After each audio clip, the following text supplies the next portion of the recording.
মেহমান হিসাবে আমাকে, আপনাকে, আমাদের সকলকে সবার আগে আল্লাহর ঘরে আসবার, বসবার, তারই সাথে সাথে দুই একটি কথা বলার এবং শোনার তৌফিক দিয়েছেন। আমরা প্রত্যেকে দিল থেকে শুকর আদায় করে বলি আলহামদুলিল্লাহ। সম্মানিত মুসলিম ইকরাম, অনেকগুলো বিষয় একসাথে, জিলহজের মাসের ফজিলত এবং তাৎপর্য নিয়ে আলোচনা। বিশেষ করে জিলহজের প্রথম 10 দিন অত্যন্ত গুরুত্বপূর্ণ সে বিষয়, সামনে কোরবানি সে একটা বিষয়। এই যে বিষয়গুলো একসাথে আসছে, সবগুলো বিষয়তে একসাথে কথা বলা সম্ভব নয় সময়ের স্বল্পতার কারণে। তারপরে ইনশাআল্লাহ সময়ের প্রতি লক্ষ্য রেখে আমি আল্লাহ তাআলার পবিত্র কালামুল্লাহ থেকে ছোট্ট একখানা আয়াতের অংশ তেলাওয়াত করেছি। ইনশাআল্লাহ আল্লাহ তাআলার মেহেরবানিতে উক্ত আয়াতের উপরে এবং রসুলের অসংখ্য হাদিস আছে, ছোট্ট একখানা হাদিসের উপরে সময়ের প্রতি লক্ষ্য রেখে আলোচনা করব। মা তৌফিক ইল্লা বিল্লাহ, সকলে বলি আমিন। সম্মানিত মুসলিম ইকরাম, বছরের দিকে তাকাইলে কত মাসে যেন এক বছর? কথা বলেন না, কত মাসে এক বছর? 12 মাসে এক বছর। এটা কি ইংলিশে না আরবিতে না বাংলাতে না সবগুলোতেই? বাংলাতেও 12 মাসে এক বছর, ইংরেজিতেও 12 মাসে এক বছর, আরবিতেও কি 12 মাসে এক বছর। আল্লাহ তাআলার বাণী, শ্রেষ্ঠ বাণী, এটা নাজিল হয়েছে আরবিতে। কিছে? আরবিতে। কোরআন আমরা কিসে পড়ি? আরবিতে। রাসূল সাল্লাল্লাহু আলাইহি ওয়াসাল্লামের ভাষাও আরবি, কবরের ভাষাও আরবি, ফুলসিরাতের ভাষাও আরবি, মিজানের ভাষাও আরবি। বিচারের দিন আল্লাহ তাআলার দরবারে দাঁড়াবো, তখনও বলতে হবে কি? আরবি। তো আরবি হিসেবেই আল্লাহ তাআলা বলেন যে 12 মাসে এক বছর। এই 12 মাসের মধ্যে আল্লাহ তাআলার কাছে 4টা মাস কি সবচেয়ে দামি? 4টা মাস কি সবচেয়ে দামি? আল্লাহ তাআলা নিজেই বলতেছেন, আল্লাহ তাআলা কি নিজেই বলতেছেন যে 4টা মাস আমার কাছে সবচেয়ে সম্মানী এবং দামি। সেটা হইল 3 মাস একসাথে, জিলকদ মাস, জিলহজ মাস, মুহররম মাস, আর আরেকটা মাস হলো রজব মাস। এই রজব মাস অর্থাৎ এই 4 মাস আল্লাহ তাআলার কাছে দামি। বলি সুবহানাল্লাহ, দিল থেকে বলি সুবহানাল্লাহ। এই 4 মাসের মধ্যে আবার আল্লাহ তাআলার কাছে আরেকটা মাস সবচেয়ে দামি, সেটা হলো জিলহজ মাস। বলি সুবহানাল্লাহ। এই জিলহজ মাসের প্রথম জুমাতে আল্লাহ তাআলা আমাদের মতো গুনাহগার বান্দাগুলোকে তার দরবারে আসার সুযোগ করে দিয়েছেন। আমরা খুশি না বেজার? দিল থেকে বলি আলহামদুলিল্লাহ। ও দোস্ত, আল্লাহ তাআলা জিলহজ মাসের প্রথম 10 রাত নিয়ে কসম খেয়েছেন, কসম করেছেন। পবিত্র কালামুল্লাহর মধ্যে আল্লাহ তাআলা 114টা সূরা নাজিল করেছেন। এই সূরাগুলোর মধ্যে আল্লাহ তাআলা একটা সূরা নাজিল করেছেন। এই 14 সূরার মধ্যে 114টা সূরার মধ্যে একটা সূরা সূরাতুল ফজর। এই সূরা ফজরের মধ্যে আল্লাহ তাআলা 10 রাতের ব্যাপারে কসম খেয়েছেন। সেটা কোন 10 রাত? আল্লাহ তাআলা বলেন সেটা হইল এই জিলহজ মাসের প্রথম 10 রাত। বলি সুবহানাল্লাহ। এই প্রথম 10 রাত আল্লাহ তাআলার কাছে এত দামি, এত দামি। আল্লাহ রাসূল সাল্লাল্লাহু আলাইহি ওয়াসাল্লাম সাহাবীদেরকে বলতেছেন, ও সাহাবী শুনো শুনো শুনো, আল্লাহ তাআলার কাছে জিলহজ মাসের এই 10 রাত 10 দিনের ইবাদত এত দামি, বছরের অন্য অন্য দিনের চেয়ে এই 10 দিনের ইবাদত, এই 10 রাতের ইবাদত আল্লাহ তাআলার কাছে সবচেয়ে বেশি দামি। বলি সুবহানাল্লাহ। আরো চিৎকার করে বলি সুবহানাল্লাহ।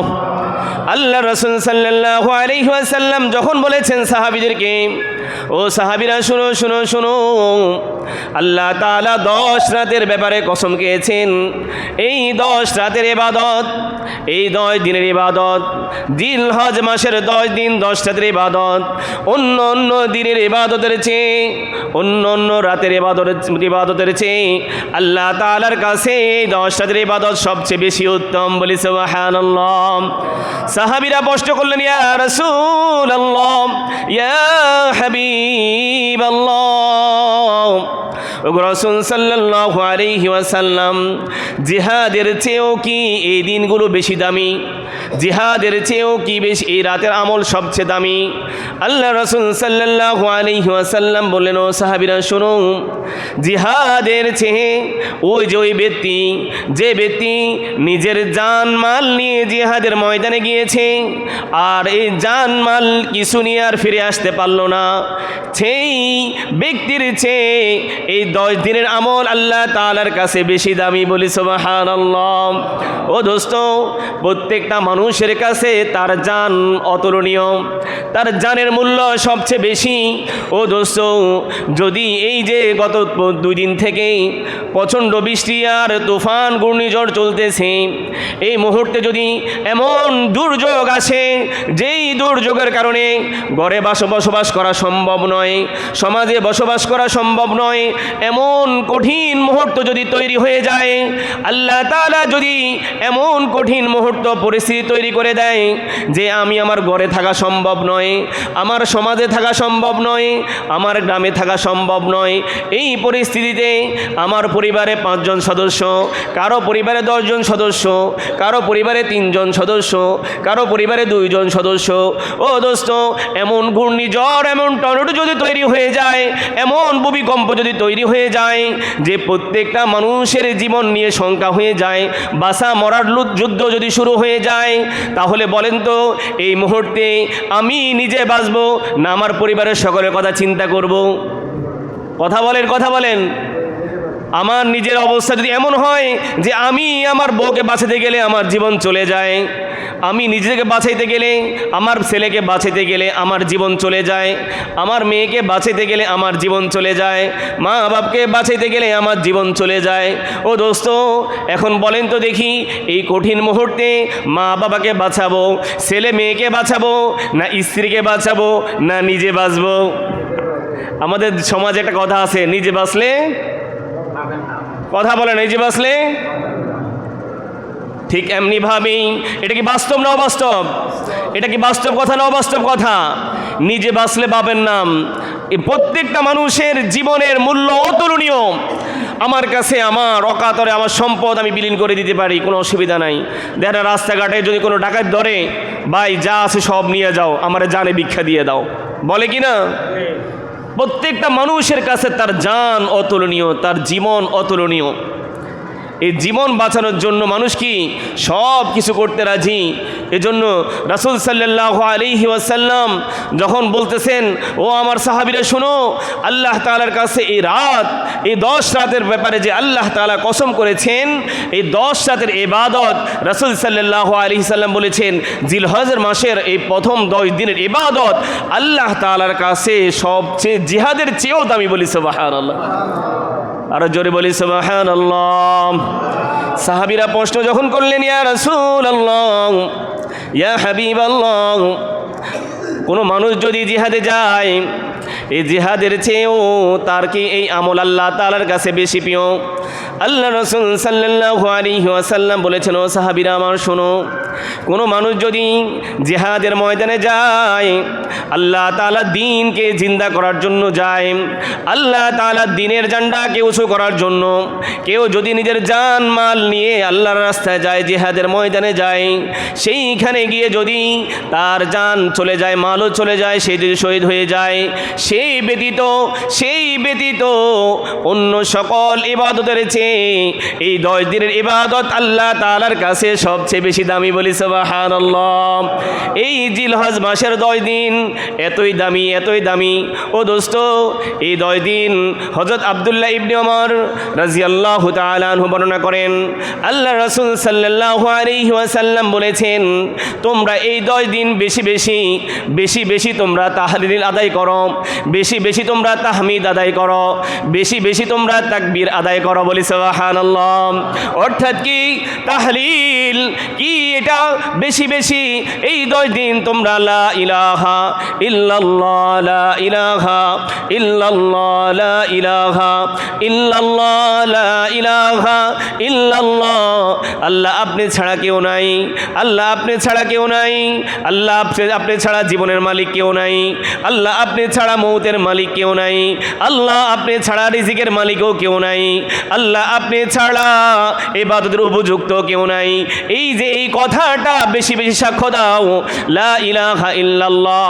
তুমি হাঁটতেও এই তাহলিল পড়ো, তুমি চলতেও এই তাহলিল পড়ো, তুমি ঘুমাইতেও এই তাহলিল পড়ো, তুমি হাঁটতেছো বাজারে যাচ্ছ এই তাহলিল পড়ো, তুমি যেখানে যাও সেখানে এই তাসবিহ তেলাওয়াত করো, বেশি বেশি তাহলিল আদায় করো, বেশি বেশি তাহমিদ, আলহামদুলিল্লাহ আলহামদুলিল্লাহ আলহামদুলিল্লাহ।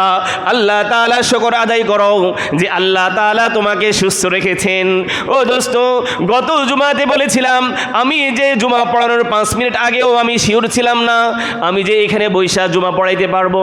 শারীরিক এমন অসুস্থতা ছিলাম যে 5 মিনিট আগেও আমি জানি না যে আমি এখানে বৈশা জুমা পড়াইতে পারবো। আল্লাহ তাআলা বলেন, বান্দা আমি আল্লাহ তাআলার বেশি বেশি শুকর আদায় করো। এই জন্য এই 10 দিন প্রত্যেকটা বান্দার জন্য এটা জরুরি যে প্রত্যেকটা বান্দা যেন এই 10 দিন বেশি বেশি তাহমিদ আদায় করে, আল্লাহ তাআলার প্রশংসা আদায় করে। আলহামদুলিল্লাহ, আল্লাহ সুস্থ রেখেছেন, আলহামদুলিল্লাহ। অসুস্থ রেখেছেন, তাও আলহামদুলিল্লাহ। আল্লাহ খাওয়ায় রাখছেন, তাও আলহামদুলিল্লাহ। না খাওয়ায় রাখছেন, তাও আলহামদুলিল্লাহ। আনন্দ রাখছেন, তাও আলহামদুলিল্লাহ। অসুবিধার মধ্যে রাখছেন, তাও আলহামদুলিল্লাহ। বেশি বেশি তাহমিদ পড়তে হবে। আল্লাহ রাসূল সাল্লাল্লাহু আলাইহি ওয়াসাল্লাম বলেন, এই 10 দিন তোমরা বেশি বেশি তাকবীর আদায় করবা। আল্লাহু আকবার, আল্লাহু আকবার। আল্লাহ সবচেয়ে বড়, আল্লাহ সবচেয়ে বড়। তোমরা এই তাকবীরগুলো বেশি বেশি পড়বা। এই তাকবীরগুলো বেশি বেশি পড়ার উদ্দেশ্য হইল তোমার মতো অগণিত লক্ষ লক্ষ বান্দা যারা আল্লাহ তাআলার ডাকে সাড়া দিয়ে আল্লাহর ঘরে গিয়েছে, তারা প্রতি সময় কি পড়ে? তারা তাকবীর আদায় করে, তারা তাহলিল পড়ে, তারা তাহমিদ পড়ে। ও দোস্ত, আল্লাহ তাআলার দরবারে যায় তারা কি বলতেছে? আল্লাহু আকবার, আল্লাহু আকবার, লা ইলাহা ইল্লাল্লাহু, আল্লাহু আকবার, আল্লাহু আকবার, ওয়ালিল্লাহিল হামদ। তোমরা বেশি বেশি নিজ জায়গাতে বসে বেশি বেশি তাহমিদ তেলাওয়াত করবা, বেশি বেশি তাকবীর বলবা, বেশি বেশি তাহলিল পড়বা। তোমরাও যেন তাদের সাথে সম্পৃক্ত হইতে পারো যারা নিজ নিজ জায়গা থেকে ওয়ালিল্লাহি আলান নাসি হিজ্জুল বাইতি মান ইসতাতা ইলাইহি সাবিলা, যারা নিজ জায়গাতে আল্লাহ তাআলার ঘরে লাব্বাইক দেওয়ার জন্য গিয়েছে, তারা যেমন 24টা ঘন্টা এই জবানকে জারি রাখবে আল্লাহ তাআলা তাহমিদের মাধ্যমে, 24 ঘন্টা এই জবানকে জারি রাখবে তাহলিলের মাধ্যমে, 24 ঘন্টা এই জবানকে জারি রাখবে তাকবীরের মাধ্যমে। তুমিও তোমার জায়গাতে বসে বসে তুমি যেন দিলে দিলে বলো, আল্লাহ আমাকে যাওয়ার তৌফিক দেন নাই, আমি কমজোর, আমি দুর্বল, আমার অর্থ নাই, আমি যাইতে পারি নাই, তারপরও তাদের সাথে আমি বেশি বেশি তোমাকে স্মরণ করে আমি তোমার কাছে চাইতেছি আমি যেন তাদের মতো হইতে পারি, যাইতে পারি। বলি আমিন, দিল থেকে বলি আমিন। এজন্য তাদের সাথে সম্পৃক্ত থাকতে হবে। এজন্য রাসূল সাল্লাল্লাহু আলাইহি ওয়াসাল্লাম বলেছেন যে এই 10 দিন তোমরা বেশি বেশি এই জবানকে তাহমিদের মাধ্যমে, তাহলিলের মাধ্যমে, তাকবীরের মাধ্যমে তোমরা এই জবানকে জারি রাখো। তুমি শুইতে গেছো তো পড়ো না লা ইলাহা ইল্লাল্লাহ, লা ইলাহা ইল্লাল্লাহ, পড়ি সকলে পড়ি, লা ইলাহা ইল্লাল্লাহ, আলহামদুলিল্লাহ আলহামদুলিল্লাহ, আল্লাহু আকবার, আল্লাহু আকবার। ভাই কষ্ট হবে, কষ্ট হবে। ও দোস্ত, অনেকের ঘুম আসে না, ওষুধ খেয়ে ঘুমাইতে হয়, আছে কি না? অনেক মানুষের শারীরিক অসুস্থতার কারণে ঘুমের ওষুধ খাওয়া ছাড়া অনেকের ঘুম আসে না। আপনি এই 3টা তাসবিহ তাহমিদ 100 বার আলহামদুলিল্লাহ পড়েন, 100 বার লা ইলাহা ইল্লাল্লাহ পড়েন, 100 বার আল্লাহু আকবার পড়েন, তাসবিহটা হাতে নেন, আপনি পড়তে পড়তে শুয়ে শুয়ে এই তাহমিদ তাসবিহগুলো তেলাওয়াত করেন, দেখবেন কখন আপনার ঘুম চলে আসবে আপনি টেরও পাবেন না। বলি সুবহানাল্লাহ। কেন জানেন? যখন আপনি এটা বেশি বেশি পড়বেন তখন শয়তান এসে আপনার মাথায় আরাম দিবে যে তুই আমল করা দরকার নাই, তুই ঘুমাইয়া যা। বলবে কি না? বলবে কি না? আমল করতে দিবে না। কারণ কি? শয়তান আমাদের প্রকাশ্য শত্রু। আল্লাহ তাআলা নিজে বলতেছেন, ইয়া আইয়ুহাল্লাযীনা আমানু দুখুলু ফিস-সিলমি কাফা ওয়া লা তাত্তাবিউ খুতুওয়াতিশ শাইতান ইন্নাহু লাকুম আদুউম মুবিন। সে তোমাদের প্রকাশ্য শত্রু। বলি নাউযুবিল্লাহ।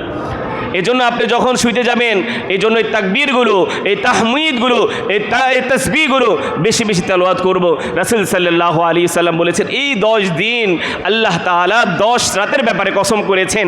জিলহজ মাসের প্রথম 10 রাতের ব্যাপারে আল্লাহ তাআলা কসম করেছেন। সূরা ফজরের মধ্যে আল্লাহ তাআলা 10 রাতের কথম গায়া বলতেছে, এই 10 রাত আমি আল্লাহ তাআলার কাছে দামি। বলি সুবহানাল্লাহ। এই জন্য যতটুকু সম্ভব হয় অন্তত এশার নামাজের পরে আমরা এশার নামাজ থেকে ফজরের আগ পর্যন্ত অন্তত 2 রাকাত করে তাহাজ্জুদ নামাজ, 4 রাকাত তাহাজ্জুদ নামাজ হইল আল্লাহ তাআলার কাছে, আল্লাহ তাআলার জন্য, নিজের জন্য পড়বো ইনশাআল্লাহ। ইনশাআল্লাহ আল্লাহ তাআলা আমাদের প্রত্যেককে এই জিলহজ মাসের প্রথম 10 দিনকে পুরাপুরিভাবে দিনগুলোকে ইবাদতের মাধ্যমে, রাতগুলোকে ইবাদতের মাধ্যমে আল্লাহ তাআলা পার করবার তৌফিক দান করে। সকলে বলি আমিন, দিল থেকে বলি আমিন। ও দোস্ত, জিলহজ মাসের প্রথম 9 দিন রাসূল সাল্লাল্লাহু আলাইহি ওয়াসাল্লাম রোজা রেখেছেন। আল্লাহ রাসূল সাল্লাল্লাহু আলাইহি ওয়াসাল্লাম 1 তারিখ থেকে 9 তারিখ পর্যন্ত রোজা রেখেছেন। ও দোস্ত, যদি সম্ভব হয় আমরাও রাখবো ইনশাআল্লাহ। আজকে জিলহজের 2 তারিখ। ও দোস্ত, যেটা চলে গেছে তো চলে গেছে, বাকি যেটা সামনে আসতেছে আমরা চেষ্টা করবো ইনশাআল্লাহ বাকি দিনগুলো রোজা রাখবার। যদি নাও পারি, যদি অসুস্থতার কারণে, যে কোনো কারণে যদি বাকি রোজাগুলো রাখতে নাও পারি, অন্তত 9 তারিখে রোজাটা রাখবো ইনশাআল্লাহ। ইনশাআল্লাহ এটা রাখলে ফায়দা কি হবে? আল্লাহ রাসূল সাল্লাল্লাহু আলাইহি সাল্লাম বলেন, কেউ যদি আরাফার দিন যদি রোজা রাখে আল্লাহ তাআলা তার পিছনের 1 বছরের গুনাহ এবং সামনের 1 বছরের গুনাহ আল্লাহ তাআলা মাফ করে দেন। বলি সুবহানাল্লাহ। আরো জোরে বলেন না সুবহানাল্লাহ। কি সুখবর আমাদের জন্য। আল্লাহ রাসূল সাল্লাল্লাহু আলাইহি ওয়াসাল্লাম বলেন, আরাফার দিন, জিলহজ মাসের 9 তারিখ আরাফার দিন যদি কোনো বান্দা আল্লাহ তাআলার জন্য রোজা রাখেন, আল্লাহ তাআলার জন্য যদি কেউ রোজা রাখেন, আল্লাহ তাআলা তার পিছনের 1 বছরের গুনাহ এবং সামনের 1 বছরের গুনাহ আল্লাহ তাআলা 2 বছরের গুনাহ তার মাফ করে দিবেন। সুবহানাল্লাহ। ইনশাআল্লাহ রাখবো তো ইনশাআল্লাহ। আল্লাহ তাআলা আমাদেরকে আরাফার দিন জিলহজ মাসের 9 তারিখের রোজার উপর আমল করবার তৌফিক দান করে। সকলে বলি আমিন। মুখতাসার জিলহজ মাসের 10 তারিখ নিয়ে 10 রাতের ব্যাপারে আল্লাহ তাআলা কসম করেছেন, মুখতাসার আলোচনা করেছি। যা শুনলাম বুঝলাম, আল্লাহ তাআলা জিলহজের 10 দিন 10 রাতকে পুরাপুরিভাবে আল্লাহ আমাদের প্রত্যেকে কাজে লাগানোর তৌফিক দান করে। সকলে বলি আমিন। আরও দিল থেকে বলি আমিন। ও দোস্ত, এরপরে একটা গুরুত্বপূর্ণ আমল, কোরবানির আমল। আল্লাহ তাআলা বান্দা তৈরি করেছেন, আল্লাহ তাআলা আমাকে আপনাকে পৃথিবীতে পাঠিয়েছেন। আল্লাহ তাআলা মায়া করে মেহেরবানি কইরা আল্লাহ তাআলা আদমকে পৃথিবীতে পাঠিয়েছেন। আল্লাহ তাআলা আদম জাতিকে আল্লাহ তাআলা পৃথিবীতে পাঠিয়েছেন আল্লাহ তাআলার গোলামি করার জন্য। আল্লাহ তাআলা আমাদেরকে গোলামি করার জন্য পাঠিয়েছেন। কিছু গোলামি, কিছু ইবাদত আল্লাহ তাআলা আমাদের জানের সাথে সম্পৃক্ত করে দিয়েছেন। বলি সুবহানাল্লাহ। ইসলামে কোরবানি 4 ধরনের কোরবানি। কয় ধরনের? ইসলামে কোরবানি 4 ধরনের কোরবানি। একটা হইল জানের কোরবানি, মনে রাখবেন। একটা হইল জানের কোরবানি, 2 নাম্বার হইল মালের কোরবানি, 3 নাম্বার হইল জান মাল উভয়ের কোরবানি, 4 নাম্বার হইল নফসের কোরবানি। সুবহানাল্লাহ। 1 নাম্বার কোরবানি জানের কোরবানি। আল্লাহ তাআলা নামাজ আমার আপনার উপরে ফরজ করে দিয়েছেন। আচ্ছা বলেন তো, যদি নামাজ আদায় করি এই দেহটাকে কষ্ট হয় কিনা, এই দেহটার কষ্ট হয় কিনা? দাঁড়ানো, রুকু করা, আমরা তো অনেকেই কি রুকু তো করতে পারি না, অনেকে তো সেজদাও করতে পারি না, অনেকে দর্শদা দাঁড়ায় নামাজ পড়তে পারি না, বৈশা নামাজ পড়ি, তাও কষ্ট হয় কিনা? মুরব্বীরা বলে না কষ্ট হয় কিনা? এই যে নামাজটা পড়ি এটা জানের কোরবানি। কিসের কোরবানি? জানের কোরবানি। নামাজ, রোজা, হজ, জিহাদ। নামাজ, রোজা, হজ, জিহাদ, এই চারটা বিষয় আল্লাহ তাআলা আমাদের জানের সাথে সম্পৃক্ত করে দিয়েছে। নামাজ পড়ি, জানের কষ্ট হয়। রোজা রাখি, জানের কষ্ট হয়। ও দোস্ত, জিহাদে গেলে তো জীবনটাও চলে যাওয়ার সম্ভাবনা থাকে, কি থাকে কি না? এই যে ফিলিস্তিনে কতজন শহীদ হয়ে গেছে হিসাব নাই। ও দোস্ত, জিহাদের ময়দানে গেলে তো জানটাই চলে যাওয়ার কি আশঙ্কা থাকে। এই যে ইবাদতগুলো আল্লাহ তাআলা জানের সাথে সম্পৃক্ত করে দিয়েছেন, আমরা যদি আমলগুলো আদায় করি তাহলে আমাদের কি জানের কোরবানি হয়ে যাবে, বলি সুবহানাল্লাহ। 2 নাম্বার হইল মালের কোরবানি। আল্লাহ তাআলা আমাদের উপরে কোরবানি দিয়েছেন। এই যে কতগুলো টাকা খরচ করে কোরবানি দিতে হয়, কতগুলো টাকা, হজে যদি যাই কতগুলো টাকা লাগে, দান সদকা করে যদি কতগুলো টাকা লাগে। এই যে মালের কোরবানি, এই মালগুলো যদি আমরা জাকাত দিই আমার মালের কোরবানি আদায় হয়ে যায়। আমি যদি হজে যাই মালের কোরবানি হয়ে যায়। আমি যদি আল্লাহর রাস্তায় দান সদকা করি আমার কি মালের কোরবানি হয়ে যায়। ও দোস্ত, এই আমি যখন জাকাত দিই এই জাকাতের মাধ্যমে আমার মালের কোরবানি হয়ে যায়। আল্লাহ তাআলা আমার আপনার মালের সাথে এই কোরবানিগুলো আল্লাহ তাআলা দিয়ে রেখেছেন। আরেকটা কোরবানি হইল আল্লাহ তাআলা হজকে দিয়েছেন। এই হজ করতে গেলে জানেরও কোরবানি হয়, আবার মালেরও কোরবানি হয়, হয় কি না? এই যে কত লক্ষ লক্ষ বান্দার আল্লাহ তাআলা, আলহামদুলিল্লাহ, আজকে আমার ছোটো মামা যাবেন, আজকে আমার এক বন্ধু যাবেন, ওনাদের আজকে ফ্লাইট, ওনার আল্লাহ তাআলা করে আল্লাহর ডাকে সাড়া দিতে যাচ্ছেন, দোয়া চাইছে আমার কাছে। এরকম তো সারা বিশ্ব থেকে লক্ষ লক্ষ আল্লাহ তাআলার প্রিয় বান্দারা যারা আল্লাহর ঘরে যাচ্ছে জান মাল দুইটার কোরবানি করে, বলি আমিন। আর দিল থেকে বলি আমিন। আল্লাহ তাআলা প্রত্যেকের হজগুলোকে আল্লাহ তাআলা মকবুল হজ হিসেবে কবুল করুক, সকলে বলি আমিন। আল্লাহ তাআলা প্রত্যেকের দানগুলো, যে টাকাটা খরচ করে যাচ্ছে প্রত্যেকটা মালের বিনিময়ে আল্লাহ তাআলা তাদের জান্নাতকে সহজ করে দেন, বলি আমিন। আমরা যারা জীবনে একবারও যাইতে পারিনি এখনো, আল্লাহ আমাদের যাওয়াটা আল্লাহ তাআলা সহজ করে দেন, সকলে বলি আমিন। 4 নাম্বার কোরবানি হইল আল্লাহ তাআলা বলেন, বান্দা আমি জানেরও কোরবানি দিয়েছি, মালেরও কোরবানি দিয়েছি। আমি আল্লাহ তাআলা জান মাল উভয়ের কোরবানি দিয়েছি। চতুর্থ যে কোরবানিটার বিধান তোমাদের জন্য দিয়েছি সেটা হইল নফসের কোরবানি, বলি সুবহানাল্লাহ। আরো দিল থেকে বলি সুবহানাল্লাহ। আচ্ছা, কে পারবে এখন যদি আমাকে বলে আলহামদুলিল্লাহ আল্লাহ তাআলার নিয়ামত, আমার 3 ছেলে মেয়ে, আমার 2 মেয়ে 1 ছেলে। আমার ছেলেটা মাশাআল্লাহ 3 বছরে পড়ছে, কি সুন্দর বাসায় গেলে আমার সাথে কথা বলে, আমার সাথে হাত ধরে হাঁটে। আমি মাঝে মধ্যে নিয়ে আসি অফিস মাদ্রাসায়, আমার সাথে রাস্তায় আমার আঙ্গুল ধরে ধরে আমার সাথে ছোট ছোট কদমে আসে, প্রশ্ন করে বাবা এটা কি, বাবা ওটা কি, বাবা এটা কি। এখন যদি আমাকে বলে হুজুর আপনার এই ছেলেটাকে আল্লাহর জন্য কোরবানি দেন, আমি পারবো? আমি তো পারবো না। আমি আমার কথা বলি, আপনাদের কথা জানি না। আমি তো পারবো না। এই সময় আমাকে যদি বলে হুজুর আপনার এই ছেলে মেয়েদেরকে আল্লাহর জন্য কোরবানি করেন, আমি তো পারবো না। কারণ কি, আমার কাছে এই দুনিয়াতে যদি সবচেয়ে প্রিয় কিছু থাকে সেটা হলো আমার ছেলে মেয়ে, আমার আওলাদ। তো এরকম তো সবারই নাকি? তো নফসের কোরবানি চাইছেন, নফসের কোরবানি। বর্ণনা আসছে প্রায় দীর্ঘ বছর পার হয়ে যাওয়ার পরে বার্ধক্যে উপনীত হয়ে গেছে, আল্লাহর কাছে চাইতেছেন রব্বি হাবিলি মিনাস সলিহিন, রব্বি হাবিলি মিনাস সলিহিন।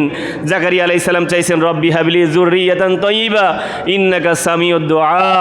ইব্রাহিম আলাইহিস সালাম চাইতেছেন রব্বি হাবিলি মিনাস সলিহিন, রব্বি হাবিলি মিনাস সলিহিন, রব্বানা হাব লানা মিন আজওয়াজিনা ওয়া যুররিয়াতিনা কুররাতা আ'য়ুনি ওয়াজআলনা লিল মুত্তাকিনা ইমামা। এইভাবে চাইতে চাইতে চাইতে চাইতে আল্লাহ তাআলা প্রায় বার্ধক্য অবস্থায় একটা ছেলে দিয়েছেন, তার নাম হলো ইসমাইল। কি নাম? তার নাম হলো ইসমাইল। আল্লাহ তাআলা এবার বলতেছেন খলিলুল্লাহ, বহুত তো পরীক্ষা দিয়েছেন এই পর্যন্ত আসার জন্য, বহুত পরীক্ষা নিয়েছি।